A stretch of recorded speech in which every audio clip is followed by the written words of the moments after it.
Hello friends, आप सभी का आपके अपने YouTube चैनल कालचक्र इतिहास की यात्रा में स्वागत है। आज का जो अपना टॉपिक है वो है स्तूप, विहार और चैत्य। यह तीनों जो संरचनाएं होती हैं जो बौद्ध धर्म से जुड़ी हुई हैं, और हमारे जो प्राचीन भारत के इतिहास में इन शब्दों से हमारा जो सामना है वो बार बार होता है। तो इसके बारे में आज हम पढ़ेंगे कि आखिर स्तूप, विहार और चैत्य का क्या अर्थ है और ये इतने महत्वपूर्ण क्यों थे और इनका इस्तेमाल किस तरीके से होता था। तो सबसे पहले हम आते हैं स्तूप की तरफ।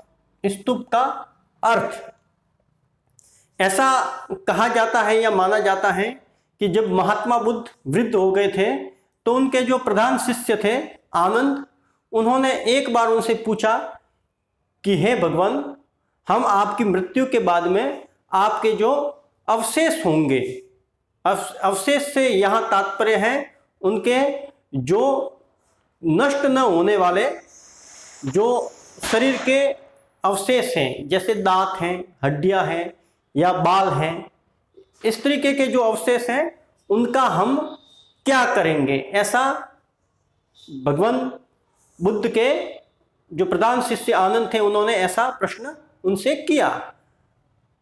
तो बुद्ध मुस्कुराए, थोड़ी देर चुप रहे और उसके बाद में उन्होंने बताया कि आप है वो मेरे अवशेष पर एक संरचना का निर्माण करना जो कि प्रतीक के तौर पर होगी। तो ऐसा कहा जाता है कि जब महात्मा बुद्ध की मृत्यु हुई तो उनके अवशेषों को लेकर, जो भौतिक अवशेष थे उनको लेकर राजाओं में तनातनी हुई और स्थिति युद्ध तक भी आ गई। बाद में आपसी समझाइश के बाद में यह निर्णय लिया गया कि उनके जो अवशेष हैं उनको आपस में बांट दिया जाए। तो उनके जो अवशेष हैं उनको 8 राजाओं के बीच में बांट दिया गया और उन्होंने अपने अपने राज्य में स्तूप का जो है निर्माण करवाया। अब यह तो हो गई स्तूप की पृष्ठभूमि। स्तूप का जो अर्थ है उसका शाब्दिक अर्थ होता है ढेर। स्तूप का शाब्दिक अर्थ होता है ढेर या टीला या टीला, यह इसका शाब्दिक अर्थ होता है। और अब स्तूप जो था वो किस तरीके से उसका निर्माण होता था, उससे पहले हम स्तूप के प्रकार को देखेंगे, अर्थात स्तूप कितने प्रकार के होते थे। तो स्तूप जो हैं उनको 4 भागों में बांटा गया। उनके प्रकारों को लेकर 4 प्रकार के स्तूप थे, जैसे कि वे स्तूप जो बुद्ध के भौतिक अवशेषों को जमीन में गाड़कर उसके ऊपर जो उस स्तूप का निर्माण होता था, ऐसे स्तूपों को शारीरिक स्तूप कहा जाता था, जिनमें बुद्ध के शरीर के भौतिक अवशेषों को गाड़ा जाता था। उसके बाद में पारिभौगिक स्तूप, जिन सामग्रियों का भगवान बुद्ध इस्तेमाल करते थे, जैसे कि उनका भिक्षा पात्र है, चिवर है, संगाटी है, पादुका है, उनके ऊपर स्तूप का जो निर्माण होता था वो पारिभौगिक स्तूप कहा जाता था। आप ध्यान देना, शारीरिक स्तूप में भगवान बुद्ध के शरीर के अवशेष थे और पारिभौगिक स्तूप में भगवान बुद्ध द्वारा इस्तेमाल की गई जो चीजें थी उनके ऊपर स्तूप बनते थे। उद्देश्य का स्तूप से तात्पर्य है कि ऐसे स्थल जहां से भगवान बुद्ध के जीवन की किसी घटना की स्मृति जुड़ी हुई है, जैसे कि उन्होंने पहला जो ज्ञान है वो सारनाथ में दिया, बौद्ध परंपराओं में जिसे धर्म चक्र प्रवर्तन की घटना कहा जाता है, जैसे उनको ज्ञान प्राप्त है वो बोध गया में हुआ, उनका जो जन्म है वो लुम्बिनी में हुआ, उन्होंने जो उपदेश है जैसे श्रावस्ती वगैरह बहुत सारे उस वक्त के नगरों में दिया। तो इस तरीके से उनके जीवन से जुड़ी घटनाओं से संबंधित जो जगह है वहां पर स्तूपों का जो निर्माण होता है उन्हें उद्देश्य का स्तूप की श्रेणी में रखा जाता है। पूजार्थक स्तूप से तात्पर्य है कि राजाओं सम्राटों द्वारा, धनवान गणमान्य नागरिकों द्वारा, सेठों द्वारा जिन्हें श्रेष्ठी कहा जाता था उनके द्वारा, या किसी भावुक और बौद्ध धर्म के अनुयायी व्यक्ति द्वारा पूजा के लिए कहीं पर भी स्तूप का जो निर्माण होता था वैसे स्तूपों को पूजार्थक स्तूप की श्रेणी में रखा जाता था। यह स्तूप के प्रकार हो गए जो कि 4 प्रकार थे। अब स्तूप के जो हिस्से थे वो क्या थे और क्या कहलाते थे, तो उसकी तरफ ध्यान देते हैं। तो सबसे पहले आपको मैं एक चित्र के द्वारा समझाऊंगा तो थोड़ा ठीक तरीके से समझ में आएगा कि एक जो हिस्सा होता था वो कुर्सी या मेगी जिसे कहा जाता था, और सामान्य शब्दों में मैं आपको बताऊं तो जो चबूतरा होता था जिस पर स्तूप का निर्माण होना था, तो ऐसे चबूतरे को मेगी या कुर्सी कहा जाता था। मेगी या चबूतरा कह दो इसको। अब इस पर अर्ध गोलाकार संरचना होती थी।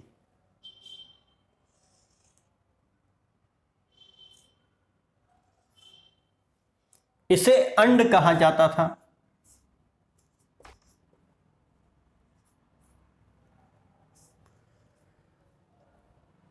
इसके ऊपर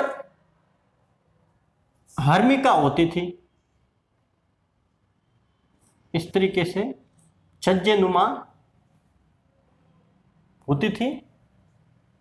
इसे हर्मिका कहा जाता था।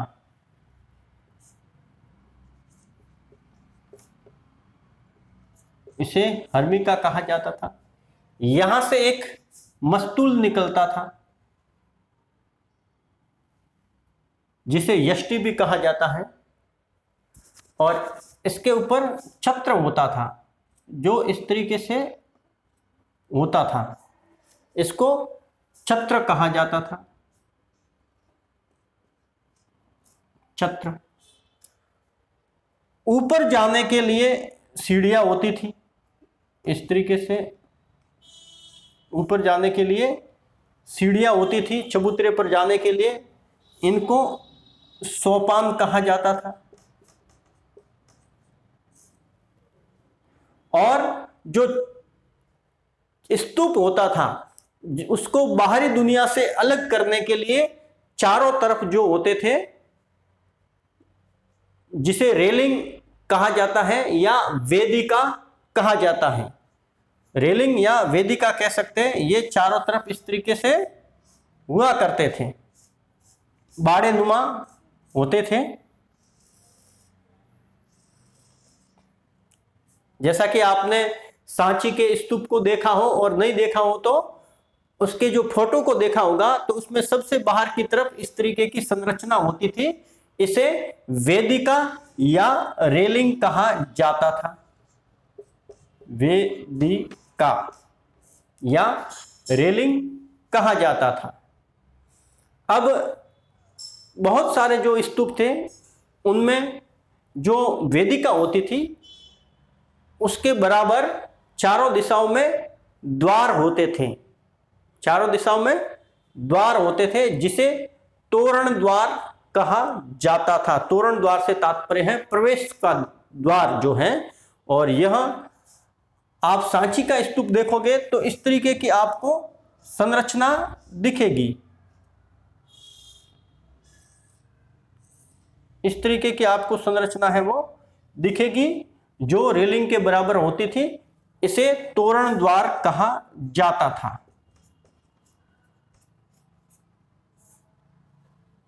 तोरण द्वार।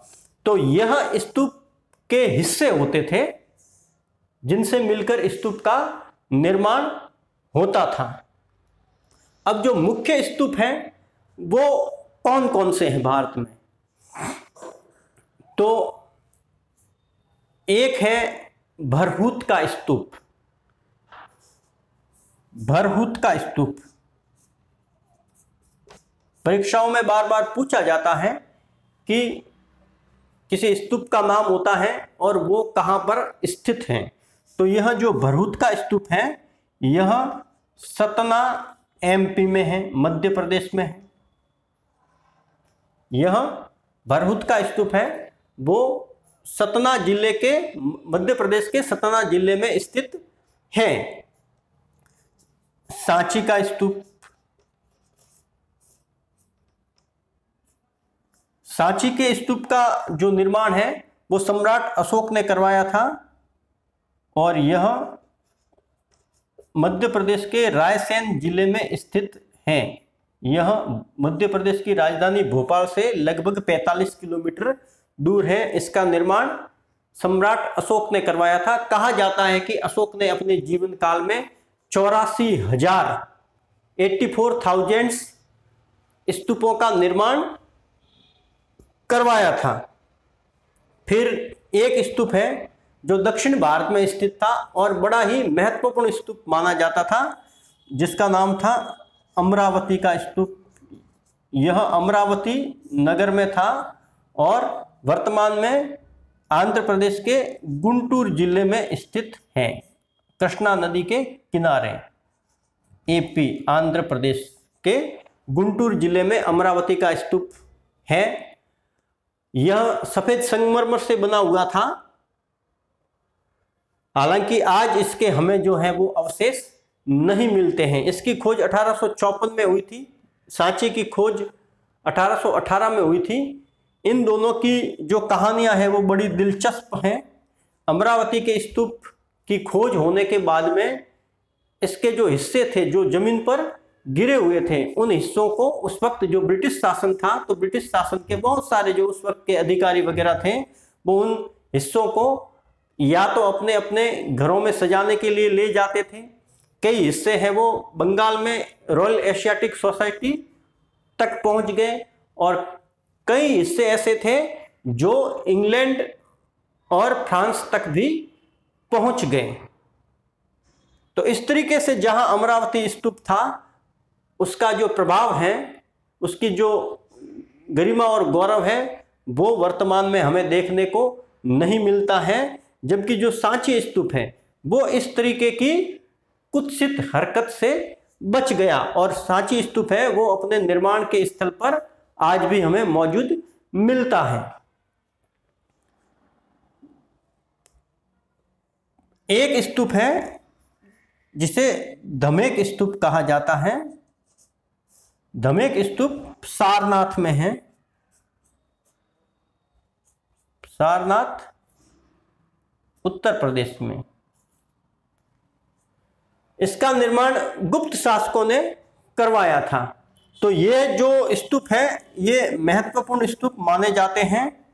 ये कहाँ पर स्थित है, कौन से स्टेट में स्थित है, इसके बारे में मैंने आपको सब है वो बताया। और यह परीक्षा की दृष्टि से अति महत्वपूर्ण चीजें हैं जो बार बार परीक्षाओं में पूछी जाती हैं। अब आपके यह जो स्तूप हैं इसके टॉपिक के बाद में आता है विहार।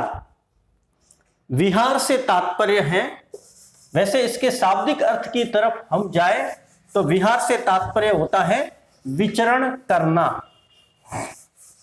जो बौद्ध भिक्षु और भिक्षुणियां होते थे वो बौद्ध धर्म के प्रचार प्रसार के लिए अलग अलग जगहों पर विचरण करते थे और इन विचरण के दौरान वो अलग अलग जगहों पर, जैसे कोई जंगल हो, नदी का किनारा हो, पहाड़ों की गुफाएं हो, ऐसी जगहों पर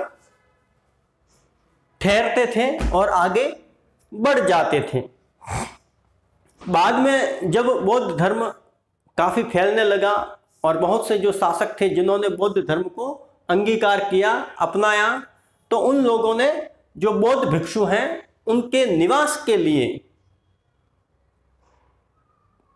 गुफाओं को काटकर, पहाड़ों को काटकर गुफाएं हैं वो बनाई। तो वैसे विहार का शाब्दिक अर्थ विचरण करना होता है, लेकिन बौद्ध धर्म की दृष्टि से अपन देखें तो यहाँ विहार का जो अर्थ है वो बौद्ध भिक्षु भिक्षुणियों का निवास स्थान, जहां वो निवास करते थे, वो विहार की श्रेणी में आता था। अब जो विहार थे वो नगरों से दूर बनाए जाते थे या पहाड़ों को काटकर गुफाओं के रूप में बनाए जाते थे। ऐसे भारत में हमें बहुत सारी गुफाएं मिली हैं जो बौद्ध विहारों के रूप में प्रसिद्ध थी। जैसे एक जगह है जुन्नेर, एक जगह है जुन्नेर, यह महाराष्ट्र में स्थित है। यह महाराष्ट्र में स्थित है। यहां से हमें 130 गुफाएं मिलती हैं जो बौद्धों के लिए विहार का काम करती थी। प्रारंभ में जो बौद्ध धर्म है वो बिहार से फैला, तो यह भी कहा जाता है, माना जाता है कि जो उसे जो नाम है बिहार, वो इसी विहार से मिला है।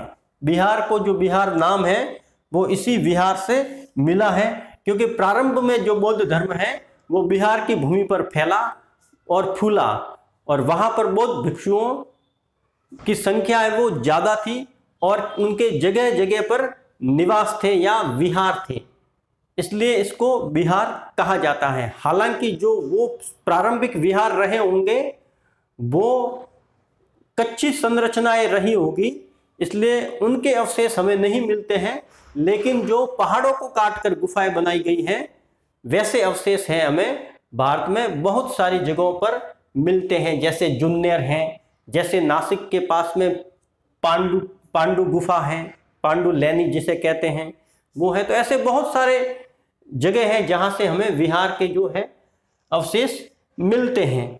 उसके बाद में आते हैं चैत्य।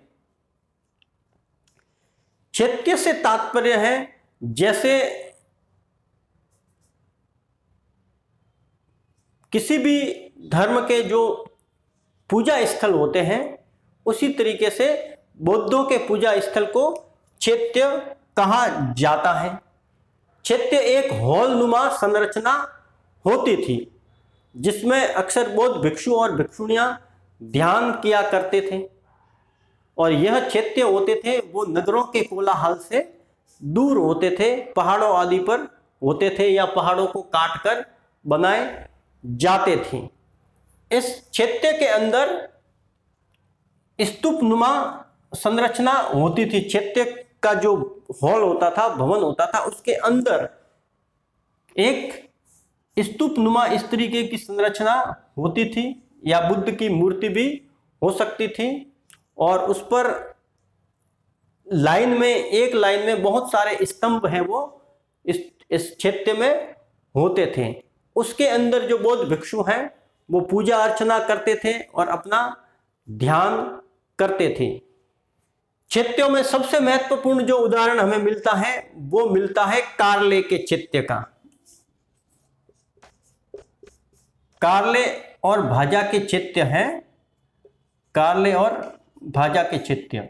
यह कार्ले का जो चैत्य है वो सबसे अच्छी दशा में माना जाता है और स्थापत्य का सबसे सुंदर नमूना इसे हम कह सकते हैं। यह महाराष्ट्र के लोनावाला जो जगह है उससे मात्र 10 किलोमीटर दूर है। और भी बहुत जगहों पर हमें चैत्य मिलते हैं, लेकिन यह चैत्य है वो महत्वपूर्ण माना जाता है। तो आज का जो आपका टॉपिक है स्तूप, विहार और चैत्य, यही समाप्त होता है। धन्यवाद।